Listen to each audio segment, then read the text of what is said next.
Bonjour à toutes et à tous, dans cette vidéo, nous allons traiter du sujet de la solitude. Dans cette première partie, nous allons demander beaucoup de questions à propos de la solitude. Et donc, commençons sans plus tarder. Est-ce que la solitude est un sentiment personnel? Un sentiment personnel, je dirais que oui. En effet, chaque personne a sa propre définition de la solitude. C'est généralement quand on se sent seul ou alors quand on a un bad mood, une nouvelle désagréable, lorsqu'on apprend un décès d'un proche, quand on perd notre repère, on perd pied avec le monde et on tombe dans la solitude. Ou bien, ça peut être aussi le moment où on se rend compte que personne ne viendra nous sauver et que nous devons nous battre pour assurer notre survie dans ce monde cruel. Ou alors, la solitude serait une illusion. La solitude serait peut-être une illusion, un écran de fumée. En effet, la solitude peut être une illusion. Dans le cas suivant, une personne peut se sentir seule dans un environnement familial où il y a la maman, le papa, biologique ou adoptif, qui sont présents. Et où les frères et les sœurs aussi, il ne faut pas oublier, de sang, voilà non, sont présents et pourtant cette personne peut quand même se sentir seule parce que personne ne le comprend. Il peut être entouré physiquement et à la fois seul mentalement.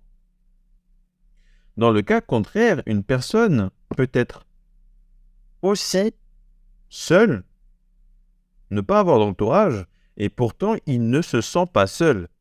Il n'a pas la même définition de la solitude, et c'est pas parce que il est seul que pour lui, il est seul. Peut-être que pour lui, la solitude, c'est une illusion. Est-ce réellement le cas? Ou alors, est-ce un produit de son inconscient qui se manifeste dans sa conscience, justement pour ne pas qu'il se sente seul? Ou alors, s'agit-il ici de sa croyance? Comment discerner le vrai et le faux, l'imaginaire et le réel? Eh ben, je sais pas, mon ref, mais je peux tenter de répondre à la question suivante si tu veux. Si vous voulez. On se connaît pas trop, désolé, ce n'était pas professionnel de ma part de vous tutoyer. Question suivante donc, la solitude serait-il un concept? Peut-être que la solitude est un concept qui est propre à chacun. C'est une bonne question à laquelle je ne vais pas me prétendre assez sage pour répondre à cette question. Du coup, question suivante. La solitude serait subjective. Je ne sais pas. Question suivante. La solitude serait-il objectif? Je ne sais pas non plus. Question suivante. La solitude, c'est quoi? Et bah du coup, c'est tout ce que j'ai cité avant. Un sentiment personnel, un concept, une illusion, la solitude, pour moi, c'est tout ça et rien à la fois. Mais ça a pas de sens. Mais qui a écrit ce script au juste? C'est toi? Non, non, c'est toi. C'est pas moi, donc du coup, c'est forcément toi. Mais arrête de mentir, déjà, c'est pas pro. Et en plus, je vais te gommer. Mais j'en ai... Mais comment ça, je vais rien faire? Ah ouais? Quoi? Quoi? Mais écoute-moi, comment ça, les gens? J'écoute et je dois continuer. Mais... Bref. En parlant de continuer, on va, sans plus tarder, passer à la deuxième partie de cette pensée. Toi, je vais te choper à la fin de ce truc-là, tu vas voir. Et si vous demandez mon avis, eh ben, je dirais que la solitude existe et que chacun est libre de l'interpréter comme il veut. Et pour moi, cela n'engage que mon avis. Je pense que la solitude est une illusion et je vais la développer dans la deuxième partie. La solitude, une illusion. La solitude, une illusion. Est-ce que quand je suis seul, est-ce que je suis réellement seul? La solitude est une illusion En effet, la solitude serait une illusion selon les circonstances et que, en fonction de nous, de notre vision, si on veut la voir en fonction des circonstances. C'est-à-dire que, selon les circonstances, si on est bien entouré avec des gens qu'on aime et ou lorsque on est seul, eh bien la solitude est toujours présente. Seulement nos amis, notre famille, nous empêchent de voir cette illusion qui revient nous hanter. Et si l'on ne s'apprécie pas, si on n'apprécie pas notre propre compagnie, en effet, notre solitude deviendra un fléau pour nous. Et si l'on parvient à nous aimer, eh bien, cette solitude ne reviendra pas nous hanter, ou du moins, on s'entendra bien avec lui.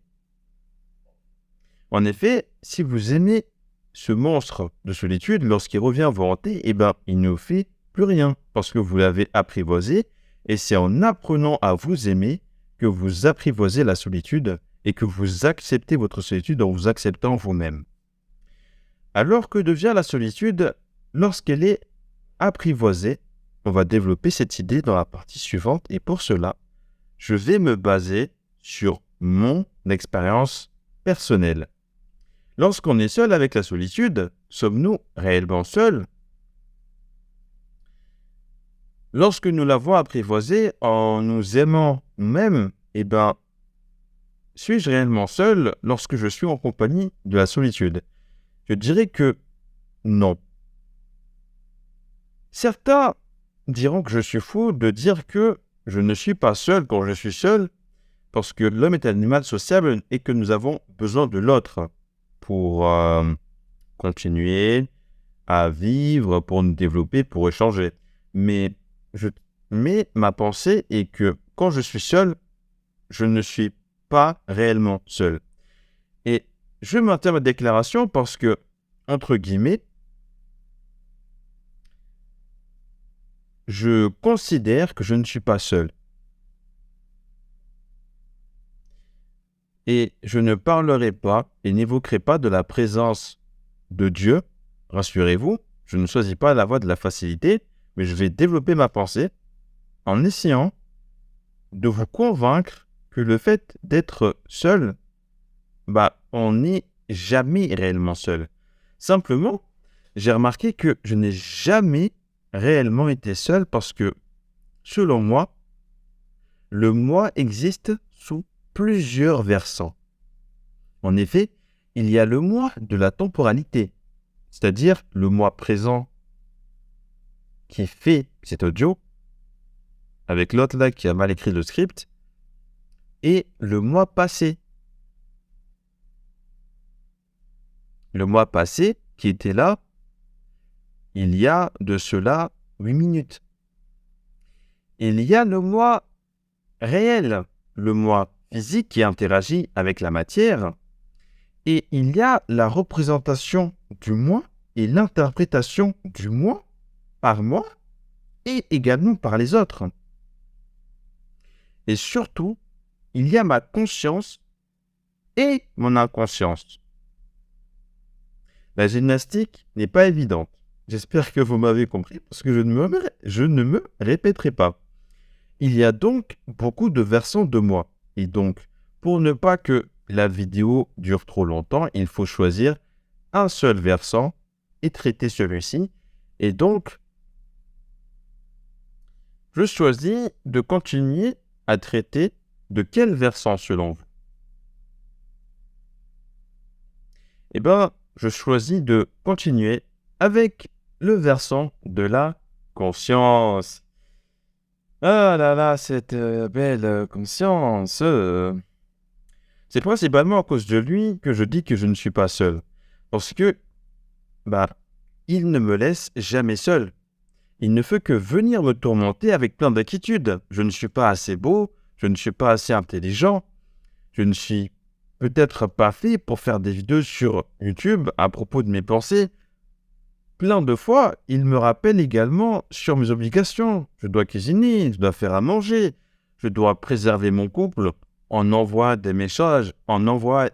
messages à elle. Je dois travailler pour que mon gosse soit appelé gosse de riche, sans parler des fameuses situations imaginaires avec les fameux « tu fais quoi si ?» Tu fais quoi si ça arrive ça, etc., etc. Bon, on va pas s'éterniser là-dessus.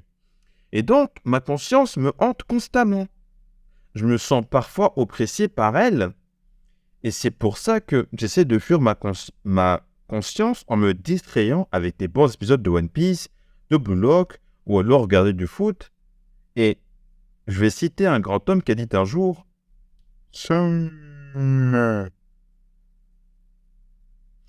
il m'arrive de souhaiter de ne plus avoir de conscience, d'être stupide, de ne pas savoir réfléchir pour simplement avoir la paix. Cependant, une question me titille l'esprit. Est-ce que l'esprit, c'est-à-dire la conscience, ne serait-il pas réellement la manifestation en surface de la solitude avec une mer agitée qui nous malmène de partout? Soyons honnêtes, on se fait hagard par nos pensées. En tout cas, c'est le cas pour moi. Cette surface de la solitude, avec la conscience, c'est elle qui me hante et qui m'empêche d'atteindre ce que j'appelle la vraie solitude, qui cette fois-ci n'est plus en surface, mais qui est profonde. La solitude, cette solitude profonde, c'est quand on est réellement seul, sans notre conscience. Dans les profondeurs de la solitude, le monde devient plus calme, plus digeste, on est en paix avec nous-mêmes et on se repose. On pose notre cerveau, notre conscience nous laisse enfin tranquilles et le monde autour de nous s'arrête. Et c'est pour ça qu'on a des gens qui, pour rentrer dans cet état de solitude profond, en laissant leur conscience de côté, vont se distraire en bien ou en mal avec des vidéos qui peuvent être multiplateformes, hein. Les vidéos sur YouTube, les gens qui vont aller faire du sport, jouer à des jeux vidéo, traîner sur les réseaux, etc., etc., car oui, il existe plusieurs moyens de rentrer dans la solitude profonde. Une solitude, insolitude, une, il me semble. On n'est pas ici pour faire des cours de grammaire, on va continuer. Et donc, je disais, il existe plusieurs moyens de rentrer dans la solitude profonde en mettant notre esprit de côté. Je parle de solitude profonde car on ne doit pas rester trop longtemps dans les profondeurs de la solitude en laissant notre esprit de côté, car à un moment donné, il nous faut sortir des profondeurs pour respirer et remonter à la surface avec notre conscience agitée qui revient nous assiéger, mais cela est nécessaire pour voir comment le monde fonctionne et apprécier notre environnement. Et pour les personnes qui restent trop longtemps dans les profondeurs de la solitude en laissant leur conscience de côté, je vous souhaite de ne pas vous noyer et que vous remontiez à la surface pour respirer et regarder les changements qu'a subi le monde en votre absence. Je vous annonce que lorsque vous allez remonter de ces eaux profondes et que il y aura le retour de votre conscience qui viendra vous assister, et cette rencontre avec votre conscience sera douloureuse et que si vous réussissez à surmonter cette rencontre et aller de l'avant, vous en sortirez grandi. Et dans le cas échéant, je ne préfère pas en parler davantage et je n'en parlerai pas parce que je ne me sens pas légitime et je ne me suis jamais retrouvé dans de telles circonstances. Et comme je lui ai dit plus tôt dans cette partie, je ne parlerai que avec mes expériences personnelles. Et donc, passons à la notion de bien et de mal qu'il pourrait y avoir dans la solitude. Je dirais que la solitude n'est ni bonne ni mauvaise, et qu'il vaut mieux être seul que mal accompagné. Voilà qui conclut cette pensée, et donc, n'hésitez pas à me dire si vous avez été soufflé par cette pensée, ou alors cette pensée est à l'ouest, et à partager votre point de vue de la solitude, si vous le souhaitez bien évidemment, dans l'espace commentaire.